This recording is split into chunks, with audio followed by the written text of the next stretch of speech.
Good morning વિદ્યાર્થી મિત્રો. આજે આપણે પહેલો એક્સ્ટ્રા લેક્ચર છે. એક્સ્ટ્રા લેવાનું રીઝન એ જ કે તમારી છમાસિક પરીક્ષા સડનલી આપણે લેવાનું થયું એટલે એક્સ્ટ્રા લેક્ચર લેવો પડે એમ છે.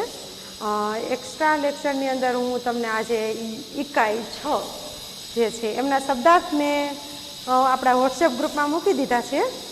ક્યાંય વધારે કાંઈક ક્વેરી તમને હોય તો મેસેજ કરજો. બાકી હું તમને અહીંયા પાઠ સમજાવી દઉં છું અને એક બે વાક્યના પ્રશ્નોનું રિવિઝન તમને કરાવી દઈશ. ઇકાઈ 6 ભરત. આમ તો સંસ્કૃત સાહિત્યને રિલેટેડ એકાંકી છે. એકાંકી આપણે એક સમય એવો હતો જ્યારે ઘરમાં દૂરદર્શન નહોતું.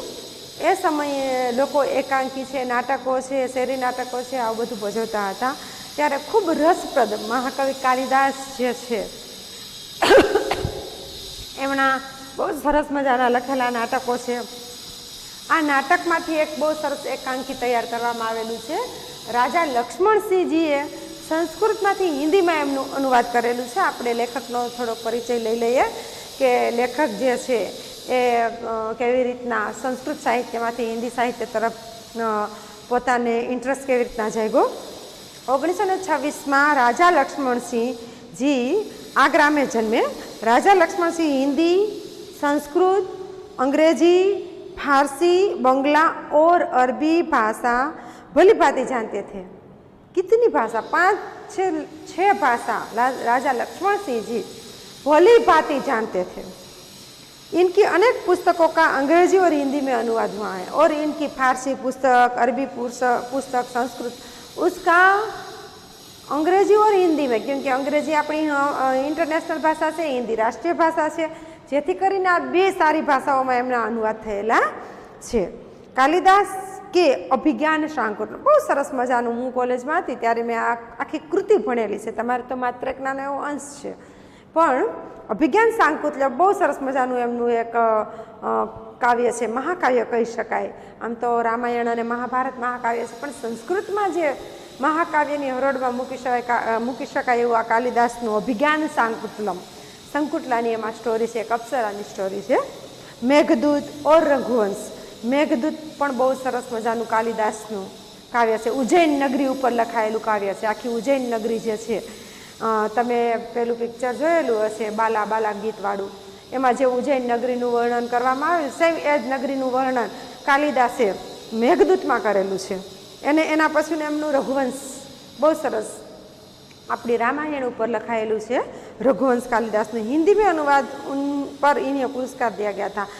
राजा लक्ष्मण सिंह जी એ કાલિદાસના આ પુસ્તકો મેઘદૂત, રઘુવંશ, અભિજ્ઞાન શાંકુતલમ એમનું હિન્દીમાં અનુવાદ કરેલો અને એમાં એમને પુરસ્કાર પણ આપવામાં આવેલો. કાલિદાસ દ્વારા લિખિત મૂળ નાટક, કાલિદાસનું લખેલું મૂળ નાટક અભિજ્ઞાન શાંકુતલમ का हिंदी में अनुवाद राजा लक्ष्मण सिंह जी ने किया था.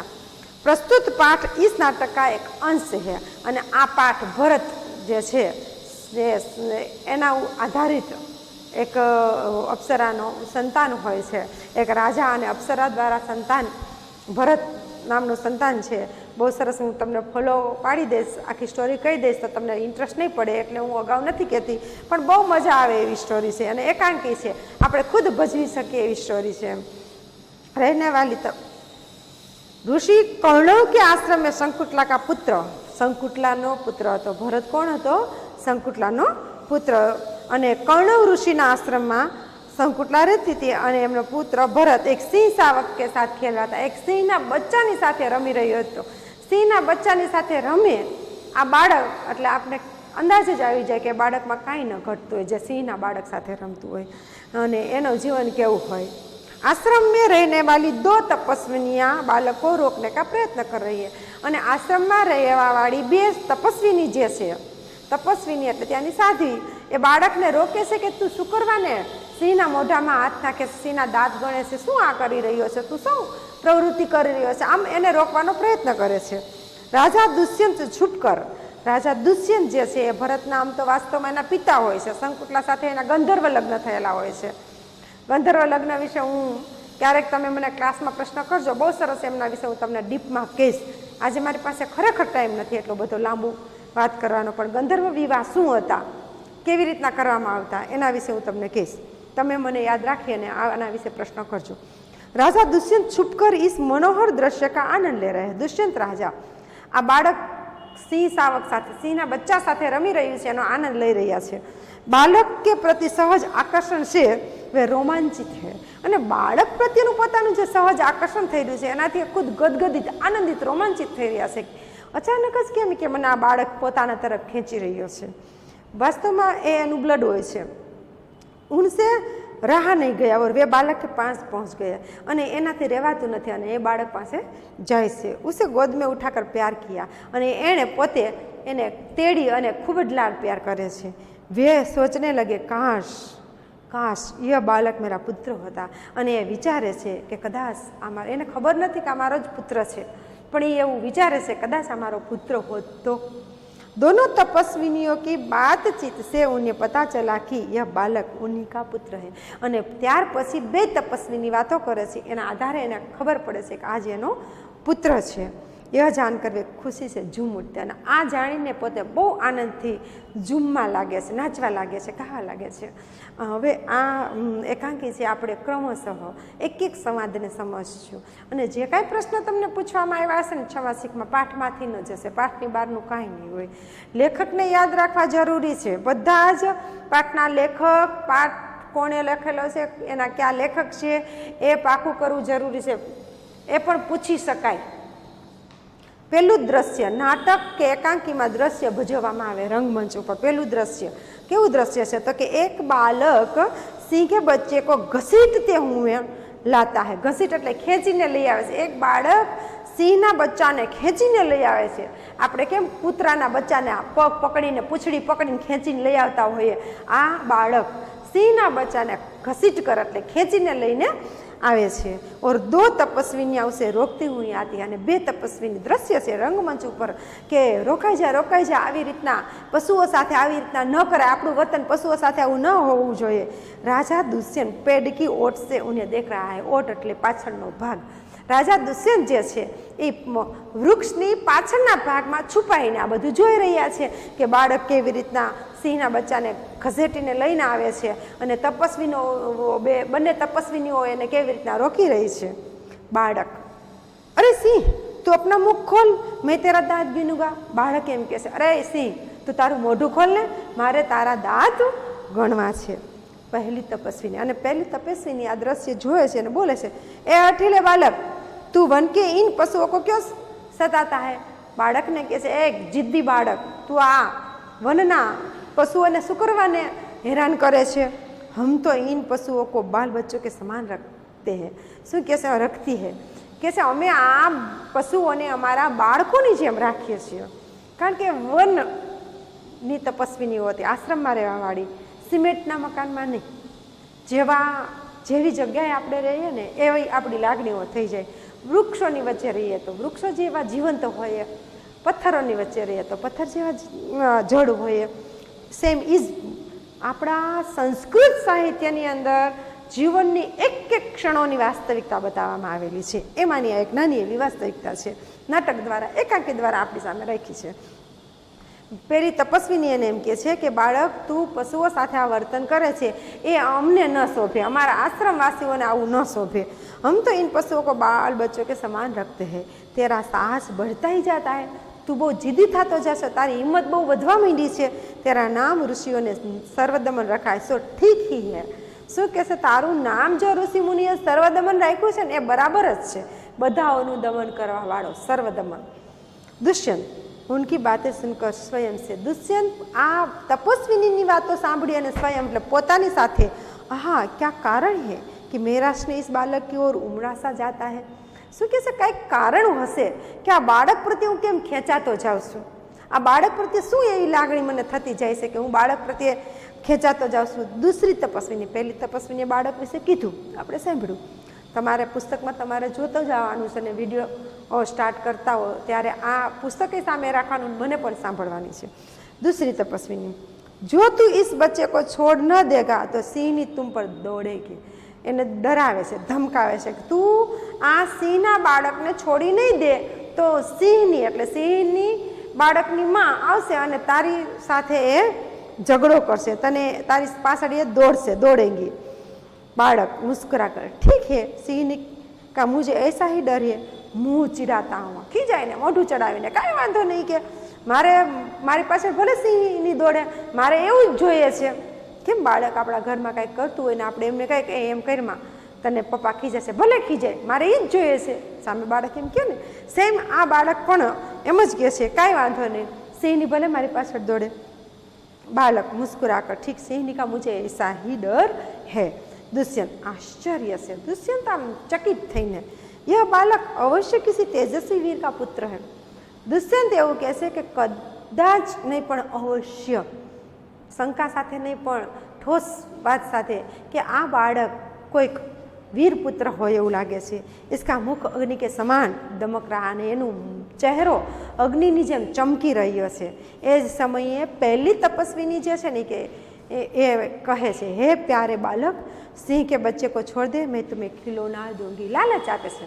આપણે ઘરમાં બાળક અમુક વસ્તુથી રમતો હોય તો આપણે એમ કહીએ ને તું એ મૂકી દે, હું તને આ દઈશ, એમ અહીંયા તપસ્વીની પણ એને એમ કહે છે કે તું સિંહના બાળકને મૂકી દે, હું તને બીજા રમકડા આપીશ, તું આને મૂકી દે. એમ બાળક હાથ પસા કર એટલે એકદમ આમ હાથ પછાડીને પહેલે ખીલોના દે દો, લાવો કાં હે, પેલા મને કે રમકડા આપો, લાવો ક્યાં છે રમકડા.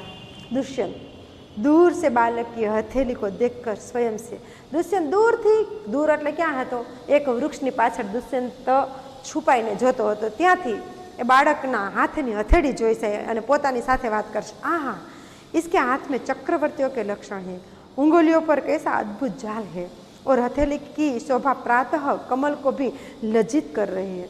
दुष्यंत પહેલાના રાજાઓ પાસે જ્યોતિષ શાસ્ત્રનું જ્ઞાન બહુ નાની ઉંમરે હતું. આમ તો સર્વ જ્ઞાન, ઇકોનોમિક્સ, રાજકારણ, આ બધા જ જ્ઞાન એને બહુ સરસ રીતે આપવામાં આવતા હતા. આજના શિક્ષણ કરતાં પહેલાંનું શિક્ષણ 1000 ગણું આગળ હતું એમ કહી શકાય. અને એટલે જ તો રાજા દુષ્યંતે બાળકની હથેળી વાંચી લીધી અને ચક્રવર્તીઓના નિશાન, ચક્રવર્તી એટલે પૃથ્વીના સમુદ્રથી લઈને પૃથ્વીના છેડા સુધીને જીતનારો જે વ્યક્તિ હોય ને એને ચક્રવર્તી કહેવાય. રાજા અશોક, સમ્રાટ અશોક ચક્રવર્તી રાજા હતા. એવી જ રીતના ભગવાન બુદ્ધના લક્ષણો પણ ચક્રવર્તી રાજાના હતા અને એમાંથી સંત થઈ ગયા હતા. એવી રીતના આ બાળકના હાથની હથેળી હોય ચક્રવર્તી રાજા જેવી. અને એ જ આ ભરત રાજા જેની ઉપરથી નામ પડ્યું છે આપણા દેશનું ભારત, એ જ રાજા ભરત. इसके हाथ में चक्रवर्ती के लक्षण है, उंगलिया पर कैसा अद्भुत जाल, અને આંગળીઓમાં કેવા અદ્ભુત ઝાડ ગૂંથેલા છે, આટીઘૂંટીવાળું કામ છે.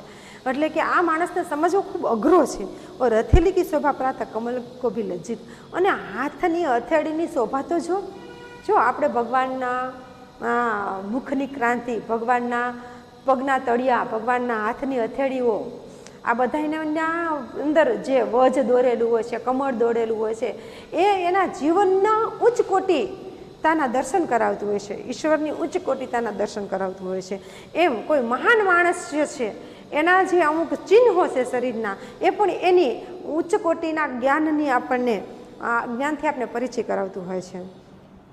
ત્યારે બીજી તપસ્વીની આવે છે, હે સખી સુવ્રતા, यह बात तो से न मानेगा, जहाँ मेरी कुटिया में ऋषि कुमार के खेलने के लिए मिट्टी का मोर रखा है उसे ले आ.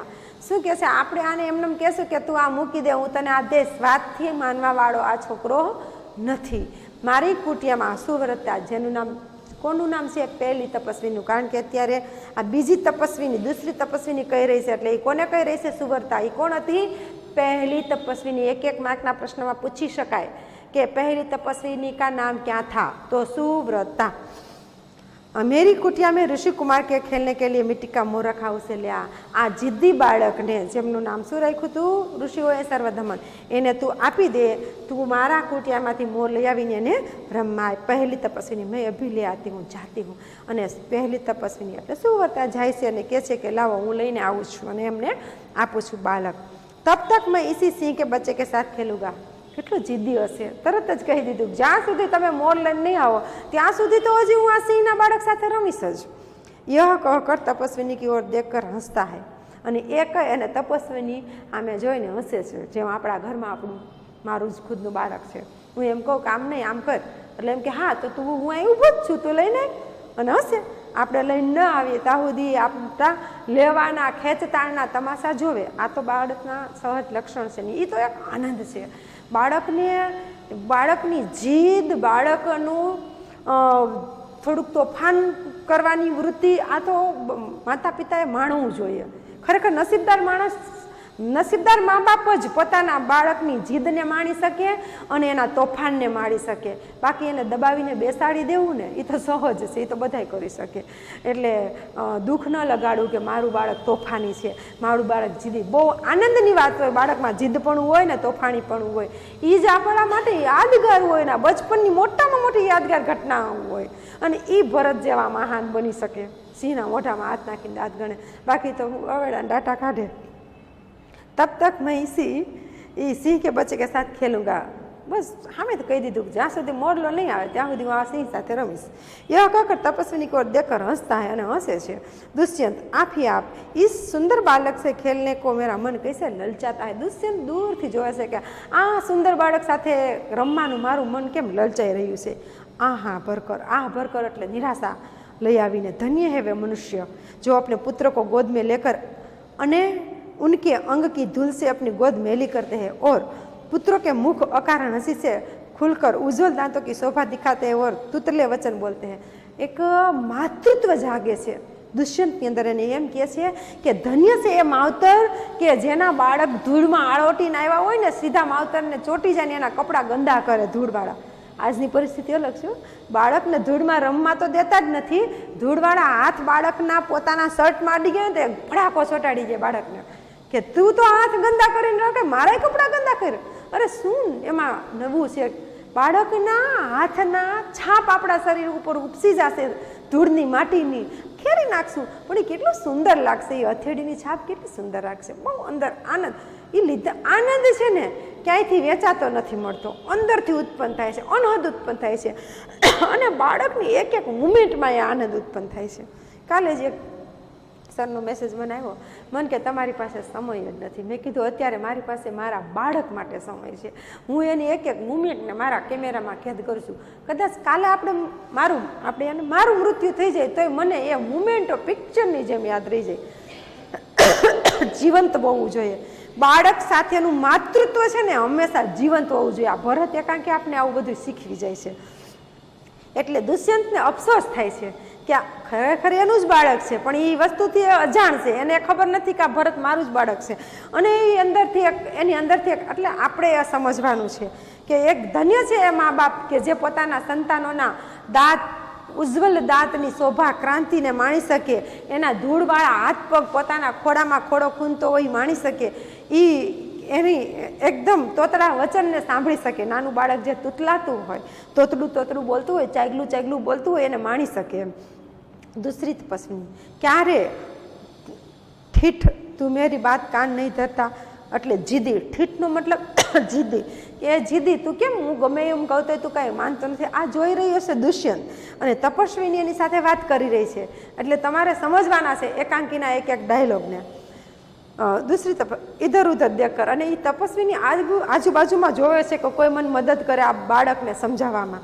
કોઈ ઋષિકુમાર યાં હે અવાજ કરે છે, કોઈ ઋષિકુમાર અહીંયા આજુબાજુમાં છે પ્રશ્ન કરે છે. દુષ્યંત કો દેખ કર હે મહાત્મા. અને પછી દુષ્યંતને જોઈ જાય છે એટલે કહે છે હે મહાત્મા तुम ही आओ और कृपा करके इस बालक के हाथ से सिंह के बच्चे को छुड़ाओ. આ બાળક અમારું તો કાંઈ માનતો નથી. હવે દુષ્યંત એમ કહે છે તમે જ આવો અને આ બાળકના હાથમાંથી સિંહના બચ્ચાને છોડાવો. દુષ્યંત અચ્છા એટલે ઉદ્ગાર સાથે बालक के पास जाकर वो हंसकर हे ऋषि कुमार तुमने तपोवन के विरुद्ध यह आचरण क्यों सीखा है. બહુ આમ આદર્શ વ્યક્તિત્વ છે. એટલે ધીરેથી કહે છે કે તું આ તપોવનમાં રહેશો, તપોવનમાં તો બધા પશુ પક્ષીને પ્રેમ કરે.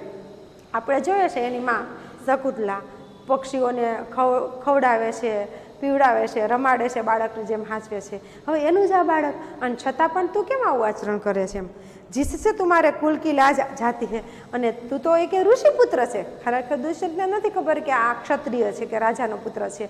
અને એટલે કહે છે કે તું કેમ કે આવું વર્તન કરે છે. આવા ઋષિઓને આવા વર્તન ના શોભે સિંહના બચ્ચાને હેરાન કરવાના. એ તો કોઈ अच्छी बात नहीं. बच्चे ने सिंह के बच्चों को छोड़ दिया। जेवुं दुष्यंते आटલું સમજાવ્યું ને પેલી બિચારી થાકી ગઈ બહેસ કરીને, પણ એક વાત એની ન માની, પણ દુષ્યંતે આટલું કીધું કે તરત જ એણે સિંહને મૂકી દીધું। दूसरी तपस्विनी, हे बड़भागी ऋषिकुमार नहीं है। શું કહે છે? દુષ્યંતને તો ખબર હતી જ નહીં, પહેલી જાણતી હતી એટલે કહે છે હે બળભાગી। બળભાગી એટલે કમનસીબ કે આ ઋષિકુમાર નથી હો।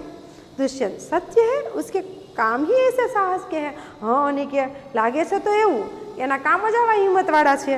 એ ઋષિકુમાર નહીં જાન પડતા, આ ઋષિકુમાર હોય એવું લાગતું નથી કે, પરંતુ મહિને તપોવન में वास देखे इसे ऋषि पुत्र जाना था। એમ કહે છે કે આ તપોવનમાં અહીંયા રખડતો હતો, અહીંયા રમતો હતો એટલે મને એવું લાગ્યું કે આ ઋષિપુત્ર હશે। बच्चे की हथेली को अपने हाथ में लेकर स्वयं से, અને ફરી પાછો દૂરથી તો એણે જોઈતી જ, જ્યાં એને ચક્રવર્તીના લક્ષણો દેખાણા હતા તે જ દેખાણું હતું। ફરી પાછો હાથની હથેળી બાળકની પોતાના હાથમાં લે છે અને પોતાની સાથે વાત કરશે। હા, जब इसका हाथ सुनने से मुझे इतना सुख हुआ है तो जिस बड़भागी का ये बेटा है उसे कितना हर्ष होता होगा। શું કે આના હાથનો સ્પર્શ કર્યો ને મને આટલો આનંદ મળ્યો છે, પણ આ જે નસીબદારનો છોકરો હશે એને કેટલો આનંદ થતો હશે। दूसरी तपस्विनी, दोनों की ओर देखकर बेनी सामे जोईने, बड़े अचंभे की बात है, बेना मोढा सरखा लागे छे એટલે કહે છે કે આ તો કંઈક વિચિત્ર વાત છે। दुष्यंत, तुम्हें क्या अचंभा हुआ? दुष्यंत પેલી તપસ્વિનીને એમ કહે છે વળી તને શું આશ્ચર્ય થયું? दूसरी तपस्विनी, इसलिए हुआ कि इस बालक की ओर तुम्हारी सूरत बहुत मिलती और तुम ये जाने बिना भी उसने तुम्हारी बात मान ली કે તારો અને એનો ચહેરો મળતો લાગે છે અને તે એને બહુ ઓળખતો નથી તો પણ તારી વાત એણે માની લીધી, એટલે મને થોડુંક આશ્ચર્ય લાગે છે કે દાલ में कुछ काला है। दुष्यंत, बच्चे को गोद में उठाकर અને તરત જ બાળકને દુષ્યંત તેડી લે છે। हे तपस्विनी, जो यह ऋषिकुमार नहीं है तो किस वंश का? એ પૂછે છે જાણવા માટે કે આ જો ઋષિકુમાર નથી તો આ કયા વંશનો છે। दूसरी तो यह पुरुरवंशी है, ये एम कैसे कि ये पुरुरवंशी है। दुष्यंत, स्वयं से, इसलिए इसकी सूरत मुझसे मिलती है। એને યાદ આવી જાય છે ઘટના કે કેટલા વર્ષો પહેલાં એણે સંકુટલા નામની કોઈ અપ્સરા સાથે પ્રેમ થઈ ગયેલો અને એ સંકુટલાને દુષ્યંતે જે વીંટી આપેલી હતી એ વીંટી એક નૈયામાં આમ તો એ ગોતવા નીકળે છે પોતાના પતિને, દર દર ભટકે છે પણ પોતાની વીંટી હાથમાંથી ખોવાઈ જવાના કારણે એકાબીજા ભૂલી જાય છે કે પોતે, કારણ કે એ અહીંની નહોતી, આ લોકની નહોતી, પરલોકમાંથી આવેલી હતી, પરી હતી એમ કહી શકાય, અપ્સરા હતી એટલા માટે। એટલે એમના લક્ષણો જો કે જે ગંધર્વ લગ્ન છે અને આપણા ઇતિહાસની અંદર જે આ બધું રાજાઓ અને અપ્સરાઓના લગ્નના બધી વાત કરી હતી એ ખરેખર આમ તો પુરુષ પ્રધાન સમાજના વિચારો હતા। पुरुष प्रधान समाज है, स्त्रियों माटे बनावेला नियमों ज हता।